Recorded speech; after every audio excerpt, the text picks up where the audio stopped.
अजी तुम्ही आम्ही सुखी झालो ही महान त्यागी बाबाची पुण्याई तुम्ही आम्ही सुखी झालो ही महान त्यागी बाबाची पुण्याई की बाबांसोबत दौरे केले धन्य ती वाराणसी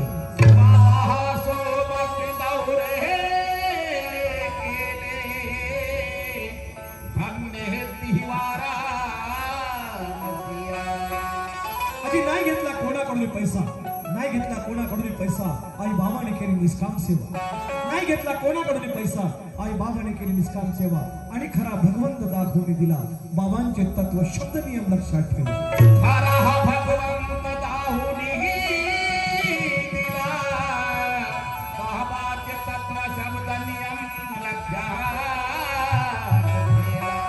तर महान देवी बाबा जमदेवजी म्हणतात अरे मी प्रत्येक कुटुंबाकडून जर 10 रुपये जरी घेतले असते तर सगळ्यात मोठी बिल्डिंग नागपूरला महान त्यागी बाबा जमदेवजी यांची राहिली असते परंतु बाबा म्हणतात अरे मला पैसा नको तुमचा काही नको मला त्याची काही गरज नाही फक्त माझा सेवक सुखी कसा राहिला पाहिजे त्याची गृहस्थी कशी होऊन आली पाहिजे हेच बाबांनी विचार केला आणि म्हणून मला काय म्हणायचे पहा बाबा काय म्हणतात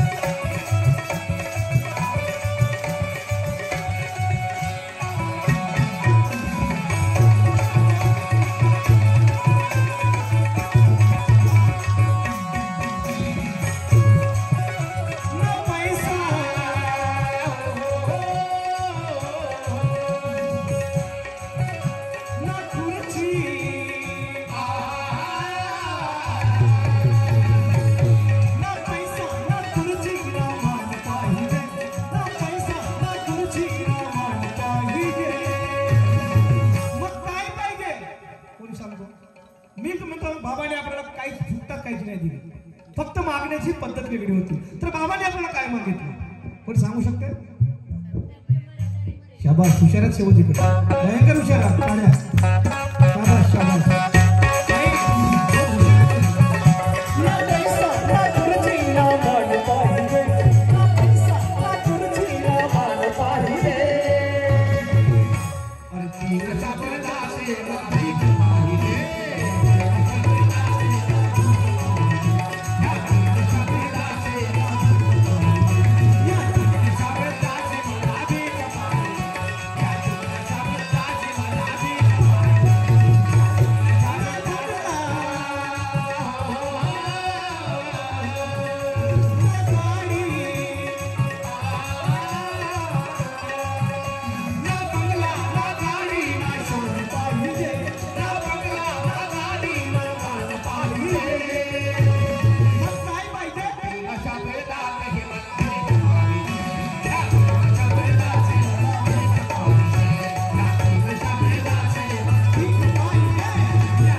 महान त्यागी बाबा जोंधूजीच्या कुटुंबातील लोकांनी एका झुणके शाहूकाराचं मकान विकत घेतलं. त्यामध्ये एक मुसलमान समाजला माणूस पाय केली तुमचा क्षणिक मरण पावलं. असे भूताटकीचे घर. बाबांची लहान मुलं, बाबांच्या घरचे लहान मुलं कुत्र्यासारखे भुंकू भुंकू मारायचे. तरी कोणतरी पायरीवर चालण्याचा आवाज आणि अशा अनेक व्याधीने दुःखाने ग्रासलेलं महान त्यागी बाबा जोंधूजी यांचे कुटुंब. बाबा गुरुमार्गी तरी समाधान नाही म्हणून एक दिवस एका जाणत्याकडे जायला निघाले आणि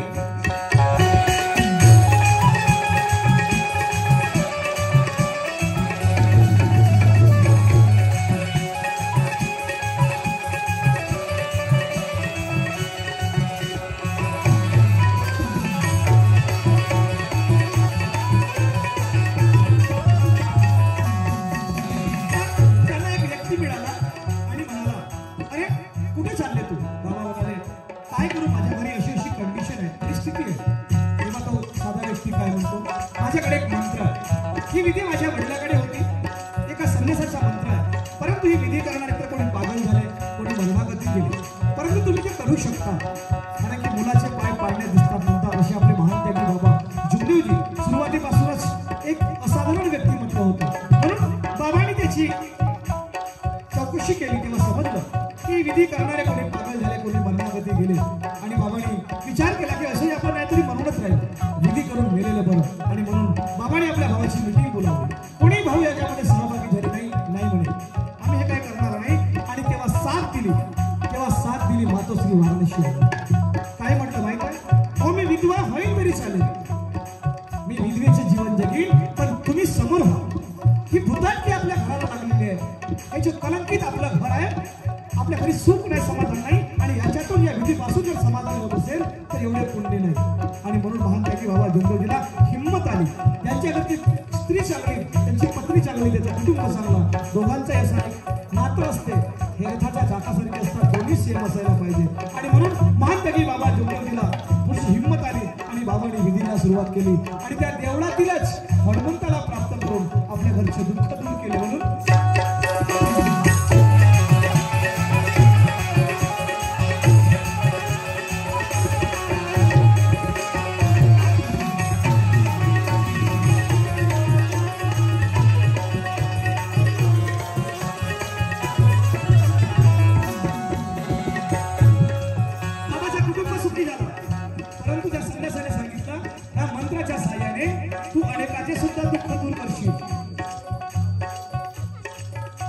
अनेकाचे सुद्धा तू दुःख दूर करशील. म्हणून शांताबाई रंगारी या मार्गातला टर्निंग पॉइंट. ही आपल्या गालाचा मांस काढत होती, खात होती. आणि महान त्यागी बाबा जोंधूजींनी तिच्यावर उपचार केले परंतु तिला समाधान नाही. तर सांगू शकाल महान त्यागी बाबा जोंधूजींनी शांताबाई रंगारीवर किती वर्ष उपचार केले सांगा ना? माहित नाही? 2.5 वर्ष उपचार करून सुद्धा तो सैतान बाबाच्या त्या मंत्राच्या साह्याने पडू शकला नाही. आणि एवढंच नाही तर 42 दिवस हवन केले तरी सैतान पडायला तयार नाही. बाबाला विचार आला, मी 36 कोटी देवाला आपल्या बसमध्ये केलं तरी मी सैतान पडवू शकत नाही. आणि शांताबाईला बसवलं आणि सांगितलं, शांताबाई ये आखरी फूक आहे, इसके बाद तू मेरे पास नहीं आना. यानंतर मी कोणत्याही देवाला मानणार नाही. तेव्हा बाबा हनुमानजीने बाबा जोंधूजीला संबोधित केलं की माझ्यापेक्षा एक शक्ती आहे, तू तिला प्राप्त कर, त्यात्म ज्योतीला प्राप्त कर, त्या परमात्माला प्राप्त कर. म्हणून आपण दिव्याची पूजा करतो. अन्यथा आपण आपल्या घरी प्रतिमा आणली असते बाकीची मार्गापंथासारखी. आपण त्या दिव्याची पूजा करतो आणि या मार्गाचे प्रत्येक गुरुपूजा म्हणून बाबा हनुमानजीची प्रतिमा लावतो. आज आम्ही फोटोसाठी झगडून राहिलो. वास्तविक या मार्गात फोटोला स्थान नाही. स्थान आहे आपल्या त्या दिव्याच्या पूजेला, त्या आत्मज्योतीला स्थान आहे. परंतु चालणारच आहे. जेव्हा संख्या वाढते तेव्हा या गोष्टी होतातच. आणि म्हणून महान त्यागी बाबा जोंधूजींनी फक्त आम्हा लोकांसाठी अनेक प्रकारचे त्यागमय जीवन जगून आम्हाला सुखी केलं. म्हणून मला काय म्हणायचं,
किंवा साध्या कार्यात आहे त्याला त्याच्यापेक्षा कमी, हा लहान मुलगा आहे याच्यापेक्षा कमी, असं बाबाने कधीही दुजाभाव नाही केलं. बाबाने सांगितलं ही जी कृपा आहे ही सगळ्यांना मी सारख्याच स्वरूपात वाटून दिली. तुम्हाला काही तकलीफ होणार नाही. फक्त बाबा हनुमानजी भू म्हटलं तरी टीबी, कॅन्सर, लकवा यासारखे असाध्य रोग दुरुस्त होतात. वाईट व्यसनाचा नाश होतो. माणसाला 184 कोटी एवढी त्याच्यातून सुद्धा सुटका होते. अशी आपली एक उदाहरण मी तुम्हाला देण्याचा प्रयत्न करतो. आमच्या कोंड्याची घटना. पावणे 3 ते 3 वर्षाची जान्हवी नावाची मुलगी.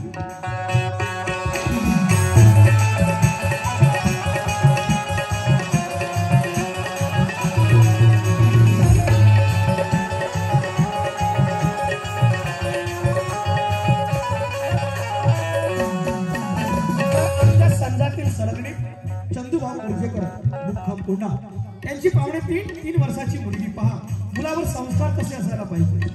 म्हणून चर्चा बैठकीला जाणं सुरू करा. जात नसत चर्चा बैठक होत नसेल तर चर्चा बैठक सुरू करा. चर्चा बैठकीपासून बराचसा ज्ञान मिळतो आणि चर्चा बैठकीपासून आपल्या मुलांना, आपल्या सेवकांना शिक्षण मिळतो आणि आपण काहीतरी जीवनात एखादी अडचण आली की दूर करू शकतो. ती कशी बघा. आमच्या कोंड्याची घटना. पावणे 3 वर्षाची जान्हवी नावाची मुलगी. हिला हाताला मेहंदी काढायची होती. सेवकाची मुलगी.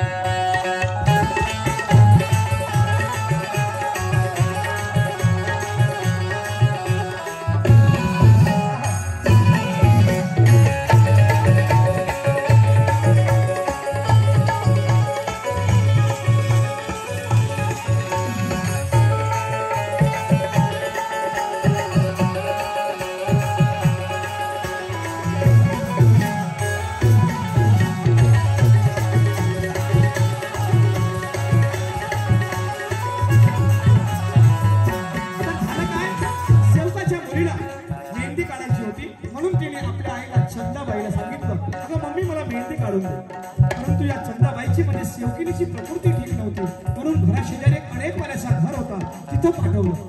अगं म्हणे ती ताई आहे 18 ते 20 वर्षाची. ती छान मेहंदी काढते, तू तिच्याकडे.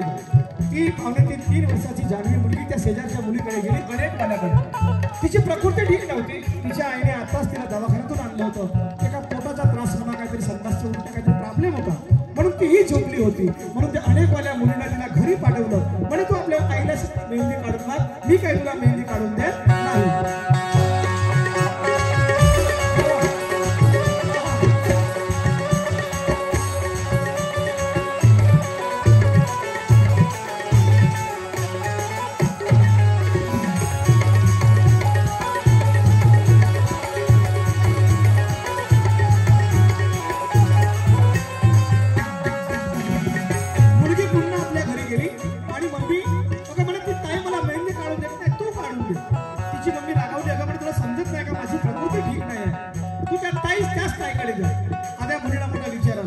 आपली मम्मी तर काय आपली गोष्ट ऐकत नाही म्हणून ती अनेक वेळेच्या घरी पुन्हा गेली. तिची मुलगी पलंगावर झोपलेली होती, तिच्या पोटावर जाऊन बसली. ही शेवकाची मुलगी 2.5-3 वर्षाची. अरे बाबा हनुमानजी फू, बाबा हनुमानजी फू, बाबा हनुमानजी फू फुका मारायला सुरुवात केली. काऊन माहित आहे, तिला संस्कार होते. तिला माहित होती की आमच्या घरी प्रकृती बिघडली तर माझे मम्मी पप्पा काय करतात, तीर्थ बनवून देतात, एकमेकाला फुका मारून देतात, म्हणजे ती बिमारी दुरुस्त होते, तो दुःखातून मुक्त होतो. तीच गोष्ट तिच्या डोक्यामध्ये होती. तिला का माहिती अनेक वाली पोरगी हो का कोण हो, तिला फायदेशीर म्हटलं. तिला एवढंच माहित होतं का हिला मी फुफा जर करीन तिच्या पोटुकला दूर झाला पाहिजे, मला मेहंदी काढून द्यायला पाहिजे. संस्कार याला म्हणतो. ती तिच्या पोटावर जाऊन बसली. अगदी माझ्या जवळचीच घटना आहे, माझी मित्राची मुलगी आहे. त्यांचे मित्र आम्हाला कोरोना सोडून गेले, फार मोठा आघात झाला आमच्यावर. तर त्यांचीच ती मुलगी.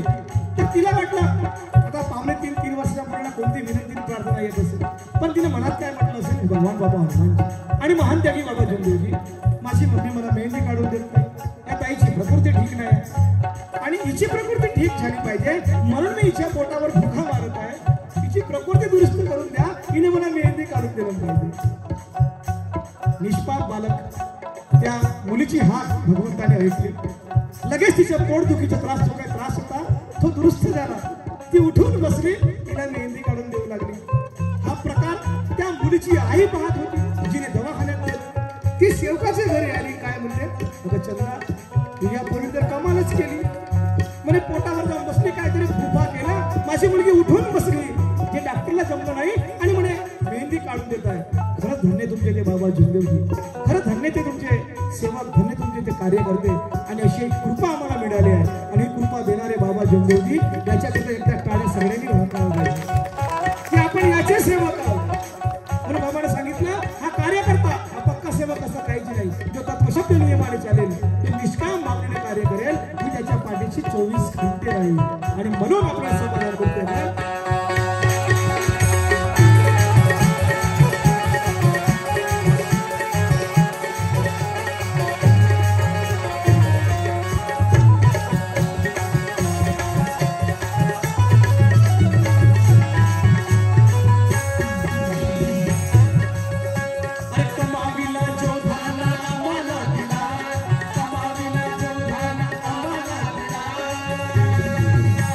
Sorry.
साहेब. मी आत्ताही सांगतो, असं एखादा माणूस हात वर करा की हा मार्ग खूपच सुंदर आहे, आवडला म्हणून मी बाबाच्या मार्गात आलो. कोणीच नाही, माझ्या माहितीनुसार आम्ही नाही आलो.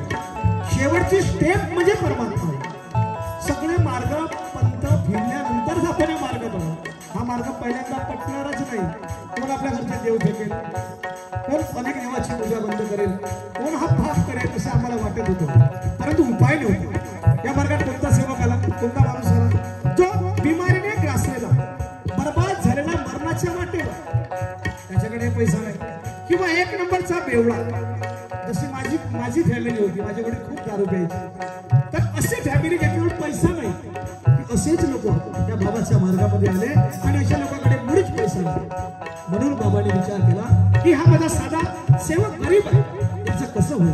म्हणून बँकेची स्थापना केली. तुमच्या उमरेडला ब्रँच होती आपली परमात्मा नागरी सहकारी बँकेची. मी आणि माझ्या मागे बसलेले जयदेव गिरटकर आम्ही त्याच बँकेत काम करणारे होते, परंतु कालांतराने बंद झाली. ते आमच्या मजुरीमुळे, आमच्या वागणुकीमुळे, आमच्या हिसाब तो कारभार होता त्याच्यामुळे. तर महात्यागी बाबा जुमदेवजींनी बँकेची स्थापना केली. दुग्ध डेऱ्या काढल्या, ग्राहक भंडार काढले, धर्मार्थ दवाखाने काढले. त्या सेवकाला कर्ज उचलून दिलं, गाई म्हशी घेऊन गेल्या, भांडारपडी धोम अशासारख्या ठिकाणी दुग्ध डेअरीची स्थापना केली. आम्हा सेवकाला चांगलं फार दिलं. कदाचित आपला बापाही यासाठी कदाचित सामोर होत नाही, ते कार्य महात्यागी बाबा जुमदेवजींनी केले. म्हणून आम्ही बाबा बाबा करतो. कोणी म्हणतात तुम्ही नेहमीच बाबा बाबा करता, अरे प्रश्नच नाही की त्याने एक रुपयाही घेतला नाही आणि आमची दुरुस्ती कशी वर येईल, आम्ही सुखी कशी होऊ, आम्हाला भुक्ताच सगळं काय दिलं, आम्ही तर बाबा म्हणण्याचा त्या विषयच नाही. आणि म्हणून महात्यागी बाबा जुमदेवजींनी आपल्या लेकरासारखं आम्हाला सांभाळलं, आमची दुरुस्ती वर आणली आणि आम्हाला सुखी केलं. म्हणून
बँकेचे अध्यक्ष नाही झाले, कारण त्याला माहित होतं मी जेव्हा पदभार सांभाळेन हाच सेवक मला